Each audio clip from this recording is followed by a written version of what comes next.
இனி CNG Karnaugh இந்த car தான் ஞாபகம் வரணும். 2 டேங்குகளுடன் வரும் டாடா கர்வ் சிஎன்ஜி. வணக்கம் செய்தி புனல் நேயர்களே. டாடா கர்வ் சிஎன்ஜி சமீபத்தில் டாடா புதிய ஆல்ட்ரோஸ் சிஎன்ஜியை சந்தையில் அறிமுகப்படுத்திய நிலையில் தற்போது கர்வ் சிஎன்ஜி கார் மூலம் சிஎன்ஜி சந்தையில் தனது பிடியை வலுப்படுத்த நிறுவனம் விரும்புகிறது. டாடா மோட்டார்ஸின் கர்வ் சிஎன்ஜி கடந்த மாதம் சோதனையின் போது காணப்பட்டது. நிறுவனம் இந்த வாகனத்தை புனேவை சுற்றி சோதனை செய்து வருகிறது. கர்வ் சிஎன்ஜி பற்றி நீண்ட காலமாக செய்திகள் வந்து கொண்டிருக்கின்றன. ஆனால் இப்போது அதன் சோதனை கடந்த சில நாட்களாக வேகமாக செய்யப்பட்டு வருகிறது.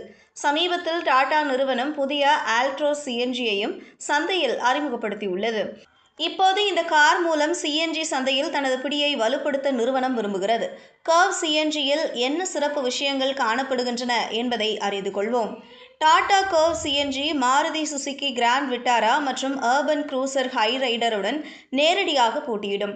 கர்வ் சிஎன்ஜியின் விலை அதன் வழக்கமான மாடலை விட ₹1,00,000 அதிகமாக இருக்கும். இது நிலையான கியர்பாக்ஸ் வசதியை கொண்டிருக்கும். ஆனால்